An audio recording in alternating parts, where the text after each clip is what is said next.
ইমামের ভুলের কারণে এক মুসল্লি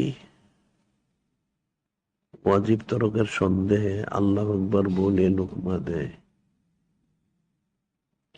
পরক্ষণে অপর এক মুসল্লি ইমামের ওয়াজিব তরক হয়নি বিদায় সুবহানাল্লাহ বলে লুকমা দেয়। এমন অবস্থায় ইমাম কোন মুসল্লির লুকমা গ্রহণ করে নামাজ শেষ করবে? এখন ইমাম কোনটা গ্রহণ করছে ইমামের ব্যাপার তো সেটা। ইমামের যদি ভুল না হয় তাহলে তো সে কারো লোকমা গ্রহণ করার প্রয়োজন নাই, মুসলিম লোকমা দিতে পারে। যদি তার সত্যি ভুল হয় তাহলে সে সেজদা সাহু দিবে, তাই হয়ে গেল। কোনখানে বললো, কথায় বললো, কখন বলে এটা দেখতে হবে, এভাবে তো বললে হবে না। ইমাম ভুলের কারণে মুসলিম ওয়াজিব তরক মনে করলো, কি ভুল হয়েছে, ভুলটা কি হইলো? যে ওয়াজিব তরক করে থাকে মুসল্লি লোকমা দেয়, তাহলে ইমামকে সেটা গ্রহণ করতে হবে। অর্থাৎ যদি সময় থাকে, আর সময় না থাকলে তো গ্রহণ করবে কোত্থেকে? এখন এরকম যদি হয় যে ইমাম সাহেব সূরা ফাতিহা সে পাঠ করলো, হয়তো বলে একটা বা দুইটা সে বাদ দিয়ে দিছে, মুসল্লি লোকমা দিলে, তাহলে আবার এটা পড়ে নেবে বাকিটা, তাইলে হয়ে গেল।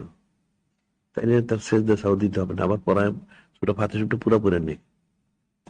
এখন যদি এমন ভুল হয় যেটা দৌড়ানো সম্ভব, তাহলে দৌড়াবে, আর দৌড়ানো সম্ভব নইলে সেজদা সাহু দিবে যদি ভুল হয়ে থাকে।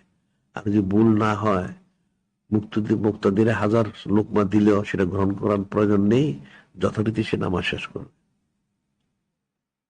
এটা এখন আসলে জিনিসটা অস্পষ্ট, স্পষ্ট করে বলতে হবে।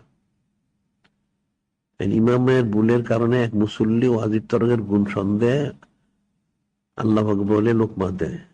ইমামের ভুলের কারণে কোথায় ভুল করলো? মুসল্লি ওয়াজিব তরকের সন্দেহ করলো কেন? সে ওয়াজিব তরক ওয়াজিব মাসালা জানেন না, সেটা দেখতে হবে কি ভুল করলো। পরক্ষণে আরেক মুসল্লি ওয়াজিব তরক হয় নাই বলে সুবহানাল্লাহ বললো, এখানে তার সুবহানাল্লাহ বলার তো প্রয়োজন নাই, সুবহানাল্লাহ বলবে কেন?